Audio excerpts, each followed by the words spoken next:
정서신경과학자들 사이에서 좀 논란이 꽤 있었어요. 거의 10페이지에 걸쳐서 과학적으로 어떤 문제가 있는지 감정에 대한 잘못된 오해를 퍼뜨리고 있다. 저희 과학계에서는 설왕설래했던 영화고요. 이 영화에 또 굉장히 재밌는 게 네, 안녕하세요. 저는 성균관대학교 글로벌 바이오메디컬 공학과의 부교수로 재직하고 있고 IBS 뇌과학 이미징 연구단의 부연구단장으로 있는 우충환이라고 합니다.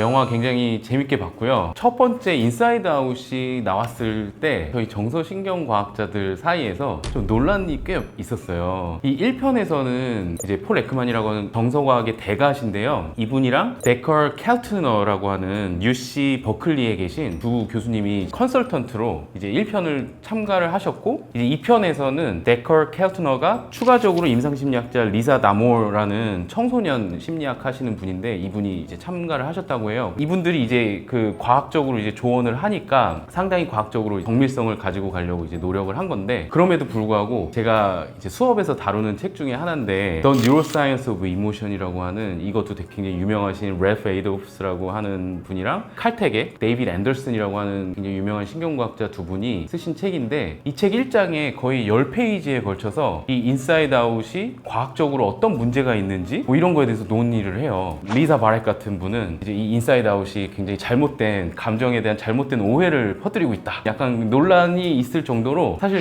저희 과학계에서는 설왕설래했던 영화고요. 대표적인 것만 몇 개를 보면, 감정들이 각자 인물들로 나오잖아요. 약간 다 분리되어 있는 것처럼 감정이라고 하는 게 뭔가 본질이 있고 실체가 있는 것처럼 여기는 어떻게 보면 철학적인 또 사조거든요. 본질주의라고 하는, 감정이란 게 그럼 본질이 있고 실체가 있냐, 아니면 여러 뇌 구조들이 그냥 이렇게 겹쳐져 있으면서 이렇게 상호작용해서 나타나는 거냐, 뭐 이런 논란들이 있었는데, 실제로 현대 과학에서는 감정을 뇌의 여러 구조들이 서로 상호작용하면서 그때그때 만들어지는 거라고 하는 약간 구성주의적 관점이라고 하거든요. 그런 관점이 요새는 더 인기가 있어요. 근데 아직 이 인사이드 아웃에서는 조금 더 실체주의, 버럭이, 기쁨이 이렇게 다 각각의 인물이 있는 거죠. 실제로 과학적으로 보면 어떻게 보는 게 조금 더 정확하냐면, 얘네들이 막 서로 얘기하고 의논하고 어떤 애가 이제 막 컨트롤 타워를 잡고 이런 게 아니라 그때그때 사실 새로운 색깔의 인물들이 나타나는, 그런 게 조금 더 그 구성주의적 관점이 아닌가 이런 생각이 들더라고요. 지금 이 영화에서는 각각 이렇게 분리되어 있는 카테고리컬하게 접근을 가져갔는데, 사실은 감정이라는 게 굉장히 연속적이고 다차원적이거든요. 그래서 이제 감정을 그렇게 여러 가지 몇 가지로 나눌 수 있다기보다는 그렇게 복합적이고 복잡한 건데, 영화에서는 그래도 늘었죠. 9개로 늘었는데 그렇게 몇 개로 나타내는 거죠. 근데 이게 데커가 또 강의한 것들이 있어서 찾아보니까, 데커가 처음부터 인사이드 아웃 1과 2를 이제 동시에 자문을 했던 사람인데, 이분도 굉장히 재밌는 분이세요. 예전에 이제 2017년에는 비디오를 분석해서 감정이 27개가 있다 이렇게 주장을 했었고요. 얼굴 표정을 분석해서 16개가 있다. 그 다음에 음악을 분석해서 13개가 있다. 뭐 목소리를 분석해서 24개가 있다. 이렇게 앨런 코엔이라고 하는, 그 당시에 대학원생이고 지금은 박사님이시지만, 1편부터 좀 감정을 더 넣자 제안을 했다고 해요. 그리고 이 데커 켈트너가 전공으로 가장 좋아하는 감정이 있거든요. 경외감이라는 감정이에요. 어라고 하는 굉장히 뭔가 큰 곳에 갔을 때 압도되는 그런 존경하고 우러러보는 그런 감정 있잖아요. 그거를 전공하시는 분인데, 이것도 넣어야 된다 막 이러고, 긍정적인 감정이 지금 하나밖에 없잖아요. 기쁨이. 물론 다른 것도 긍정 부정이 약간 섞여 있지만 사실 긍정적인 감정들이 더 많거든요. 자신감, 사랑, 흥분, 이런 것들을 넣자고 했는데, 영화를 만드는 사람 입장에서는 인물이 이게 말이 안 된다 그래가지고 이제 안 넣었다고 하는데, 처음 인사이드 아웃 5개로 시작한 거는 그 폴 에크만의 영향이 굉장히 커요. 근데 이분은 진짜로 5개의 감정이 굉장히 유니버설하게 모든 문화에 다 존재한다고 했고, 그 5개의 감정에 해당하는 얼굴 표정, 목소리 뭐 이런 것들이 다 있다라고 했었어요. 그리고 뇌회로도 이 5개의 감정에 딱 해당되는 게 있다고 그렇게 접근을 했었고, 그래서 이제 폴 에크만의 영향이 먼저 있었고, 데커가 이제 나중에 들어오면서 더 넣자고 했지만 넣지 않아진 거죠. 그래서 이제 감정을 사실 볼 때는 몇 개냐 이런 논란이 늘 있죠. 근데 그 몇 개냐는 거는 사실 보는 관점에 따라서 달라진다 라고 보는 게 더 정확하고요. 근데 그 폴 에크만의 영향이 또 하나가 있는데, 이 버튼이 있잖아요. 감정마다 어떤 행동 프로그램이 있다고 그래요. 그래서 버튼을 누르면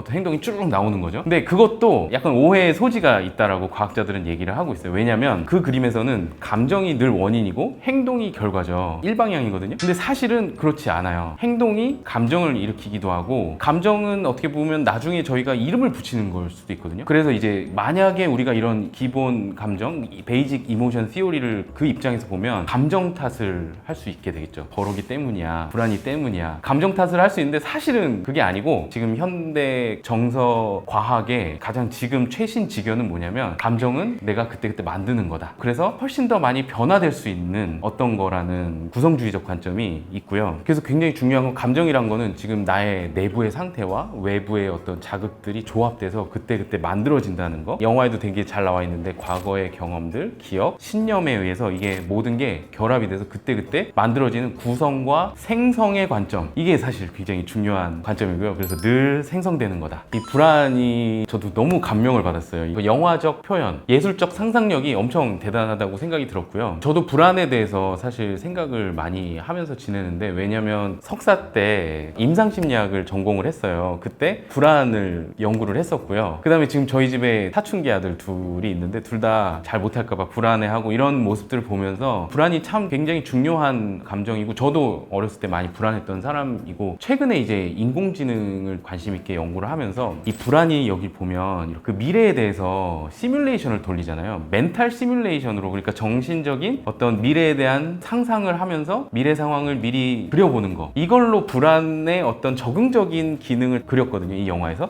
그래서 이게 AI에서도 생성 모델이라고 하는 게 있잖아요. 그러니까 세상이 어떻게 돌아가는지에 대한 모델을 가지고 있으면, 그걸 가지고 아직 오지 않은 미래를 쭉 한번 가보는 거예요. 여러 개를 가볼 수 있겠죠? 그렇게 이제 멘탈 시뮬레이션을 하다 보면, 이제 내가 새로운 경험해보지 않은 거를 딱 닥쳐서도 이제 잘 적응할 수가 있겠죠? 그래서 이 멘탈 시뮬레이션 능력은 사실 굉장히 고도의 능력이고요. 우리 인공지능에도 최근에 탑재된 기술이라고 할 수가 있는데, 어떻게 보면 그래서 불안이가 하고 있는 그게 엄청난 기술인 거죠. 엄청난 걸 하고 있는 거고, 그게 바로 청소년기에 뇌가 발달을 하면서 그런 능력이 키워진 거죠. 세상이 어떻게 돌아가는지 이제 좀 알겠어. 그러다 보니까 이제 미래에 대해서 이렇게 쭉 돌려보는 거예요. 그걸 롤아웃 한다 그러거든요. 미래를 쭉 가보니까 이러면 내가 안 될 것 같은데? 이러면 안 될 것 같은데? 하면서 이제 의사결정을 더 잘 할 수 있는 거죠, 유연하게. 그래서 그런 적응적인 능력을 그렸다. 이게 어떻게 보면 인사이드 아웃의 어떤 핵심적인 제 생각 메시지라고 생각을 하는 게, 감정은 다 적응적인 면이 있다. 기능이 있는 거죠. 그런 걸 이제 기능주의라고 하는데, 이 모든 적응적인 기능을 위해서 감정들이 생겨났고, 그래서 모든 감정은 버릴 게 하나도 없는 거죠, 사실은. 그래서 이 불안이를 그릴 때 또 그 스크린들을 그리잖아요. 그것도 너무 진짜 기발하다는 생각을 했는데, 이 시뮬레이션 하는 능력을 조금 더 전문 용어로 저희가 이제 뇌과학에서 하는 말이 있는데, 셀프 프로젝션이에요. 자기 투영이라는, 프로젝터에 빛을 쏘면은 이제 저기 화면에 가서 비추잖아요. 그런 것처럼 셀프 프로젝션이라는 말은, 나를 그 프로젝터에 마치 투영시켜서 내가 있지 않은 곳에 나를 투영시키는, 보내는, 약간 그런 거를 말해요. 그래서 자기가 없는 곳에 자기를 투영시키는 건데, 그거와 관련된 기능들이 뭐냐면, 과거에 대해서 기억하거나, 과거는 벌써 지나갔는데 나를 거기다 이제 투영시켜서 생각하는 거, 미래, 아직 오지 않은 미래에 대해서 나를 거기다 갖다 놓고 이제 생각하는 거, 다른 사람의 마음에 들어가서 그 사람의 입장에서 생각해보는 거, 이런 걸 Theory of Mind라고 하는데요. 이런 게 진짜 어떻게 보면 인간의 가장 핵심적인 기능 중에 하나라고 생각을 하고요. 이 기능을 담당하는 뇌의 영역들이 디폴트 모드 네트워크라고 알려져 있어요. 가만히 있을 때, 저희가 쉴 때 이 영역들이 활성화가 되는 영역이라고 디폴트 모드라고 해놨는데, 인간들이 쉴 때 가만히 있지 않고 계속 생각을 하는 거거든요. 자기를 계속 투영시켜요. 어떻게 보면 청소년기, 성인이 되면서 더 그런 능력이 발달하거든요. 그래서 이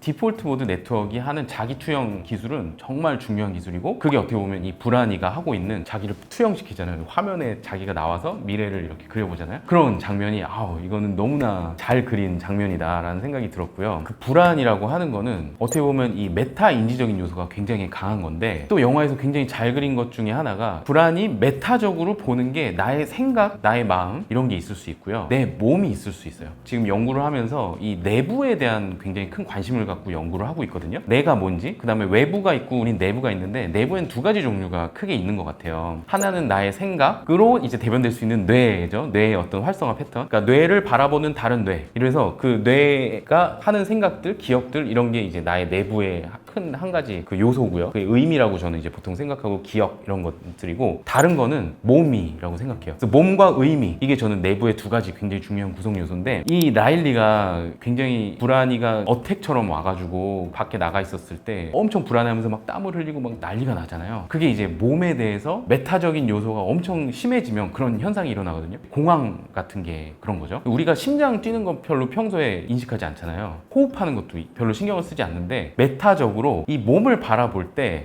이제 심장 소리가 갑자기 들리기 시작하고 호흡이 느껴지기 시작하고, 그게 왜 그러냐면 이걸 통제하고 싶어서, 뭔가 잘못될까봐 걱정이 돼서 그런 거거든요. 그러니까 불안에 크게 두 가지 요소가 있는 거예요. 내가 생각을 하면서 나의 생각을 쭉 가봤을 때 불안하다, 혹은 나의 몸이 이렇게 잘못되지 않을까, 내 호흡이 지금 가빠지면서 이거 나 죽지 않을까 하는, 그래서 몸과 생각, 이 두 가지에 대한 메타적인 그 요소가 강해지는 게 바로 불안이라고 볼 수가 있고요. 그래서 불안이라고 하는 거는 내 몸과 나의 생각에 대한 어떤 메타적인, 굉장히 의식하고 통제하려고 하는 건데, 이게 다 잘하려고 하는 거거든요. 제가 사실 서울대 정신과에서 3년 임상심리 수련을 했었는데요. 그때 이제 불안 환자들도 많이 만났어요. 근데 불안 환자들은 대부분 다 착해요. 잘하려고 그래요, 뭐든지. 그래서 더 착하고 더 잘하려고 하고 더 노력하려고 막 이것저것 너무 잘하려고 하다 보니까 나의 몸에 대해서나 나의 미래에 대해서나 이렇게 걱정하고 막 통제하려고 하고 막 이러다 보니까 그런 일들이 이제 과도한 통제, 불확실성을 견디지 못해서 이제 불안 장애까지 오게 되는 건데, 그래서 이 불안 환자들은 대부분 다 착하고 잘하려고 하고, 그래서 이분들한테 정말 필요한 거는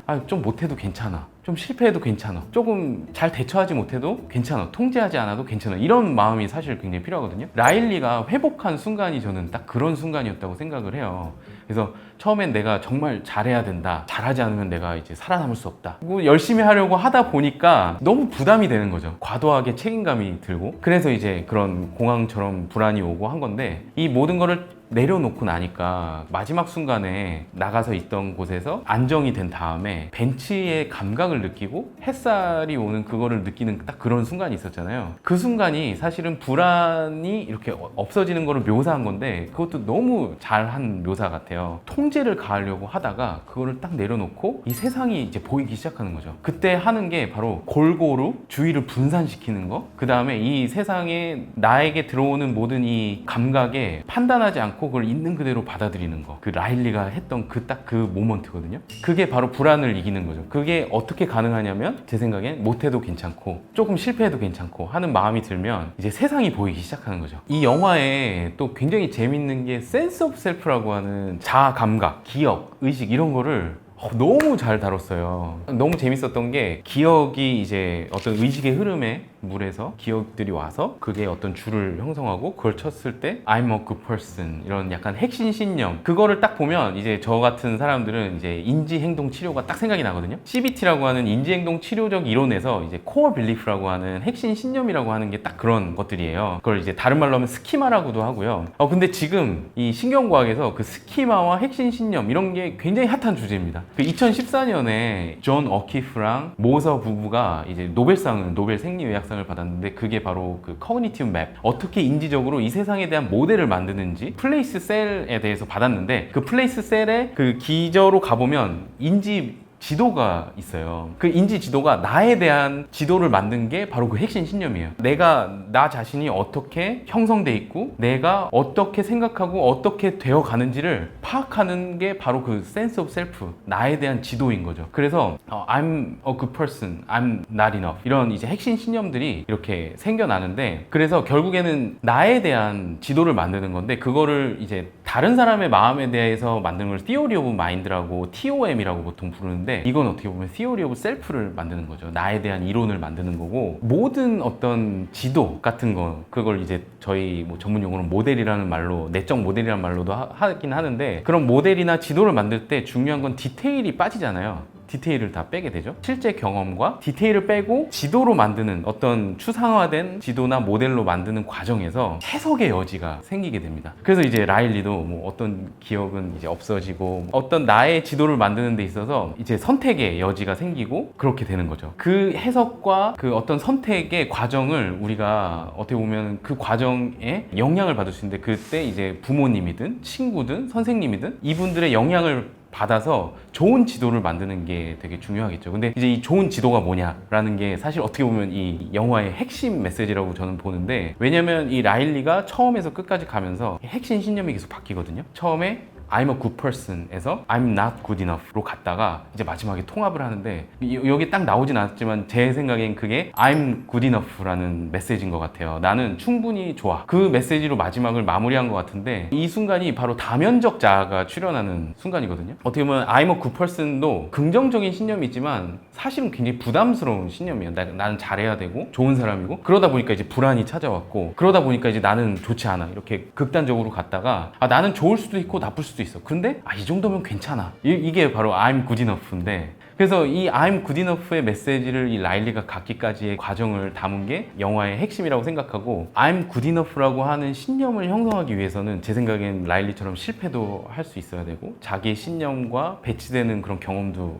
좀 해보고, 여러 가지 이제 실패도 경험하고, 그게 다 청소년기에 일어나는 것 같거든요. 그러면서 이런 다면적 자아를 출현시키는데, 그때 굉장히 중요한 게 수용이라는 개념인 것 같아요. 이제 내가 바꿀 수 없는 거는 수용하는 거거든요. 불안, 혹은 부정적인 감정, 통증 같은 것도 내가 바꿀 수 없는 거는 받아들이고, 하지만 수용 다음에 전념이란 말이 있거든요. 커밋먼트인데, 그거는 이 바꿀 수 없는 건 수용하되 나의 가치, 내가 중요하다고 생각하는, 가치 있다고 생각하는 거에는 전념하는, 노력하는. 그래서 바꿀 수 없는 건 받아들이고 바꿀 수 있는 것에 최선을 다하는 게 바로 수용 전념 치료의 메시지인데, 그 메시지가 저는 이 영화에 담겨 있다고 생각해요. 그 메시지를 모든 진짜 시청자분들이 그 핵심 메시지를 좀 잘 누릴 수 있으면 좋을 것 같아요. 나이가 들면 기쁨이 어떻게 되는지에 대한 연구가 있더라고요. 그래서 2021년에 나온 연구를 보니까 그 기쁨은 확실히 줄긴 줄는데요, 남녀에 따라 좀 차이가 있어요. 9살부터 17살까지의 약 700명 정도의 청소년들을 이렇게 롱지튜디널하게 연구를 했는데요, 전체를 보면 실제로 긍정적인 감정은 줄어드는데 남학생들은 한 11.5세부터 줄어들어요. 이 줄어드는 게 좀 늦고요, 여학생들은 9살부터 줄어듭니다. 그게 왜 그러냐면, 성숙되는 그 호르몬 자체가 남자들은 한 10.5세, 그 다음에 여자들은 조금 더 일찍 호르몬이 분비된다고 해요. 그리고 이 남자들은 긍정 감정이 떨어지면서 부정 정서가 올라가거든요. 그리고 부정 정서가 기본적으로 조금 낮아요, 수준이. 여학생들은 조금 부정적인 감정이 조금 높은데, 재밌는 거는 이 부정적인 감정이 올라가다가 한 15살 때쯤부터 다시 줄어요. 두 번째 성장의 시기가 한 15살쯤에 벌써 오는 거죠. 남자들은 아직 안 와요. 그 다음에 오는 것 같아요. 그래서 이 논문에서 뭐라 그러냐면, 이 여학생들은 12살에서 15살 사이가 긍정 감정은 좀 내려가고 부정 감정은 올라가서 조금 이제 주의 깊게 지켜봐야 되는 시기고, 남자들은 오히려 15살 이후가 조금 더 위험할 수 있는 시기라서 그때 부모의 특별한 주의가 필요하다고 합니다. 그래서 여러분들도 이제 자녀의 나이에 때 맞춰서 한번 잘 지켜보시면 좋을 것 같아요. 딱 중2에 온다기보다는 중2 어간에 오고, 여기에도 이제 개인차가 분명히 있을 것 같은데, 뭐 중2병이란 이름이 붙여져서 사회적으로 중2병이 오면 안 될 것 같은 기분도 있잖아요. 기본적으로는 생물학적인 원인이 뇌가 이제 자라는 거죠. 중2 어간까지는 회백질도 늘어난다 그래요. 그래서 신경세포도 자라고 그 시냅스도 엄청 뻗었다가 그 이후로는 시냅스가 점점 더 줄어들어요. 그러니까 가지치기가 되면서 더 효율적이 되면서 오히려 회백질은 또 15살 이후는 좀 줄어든다고 해요. 그래서 이런 뇌 구조적인 변화,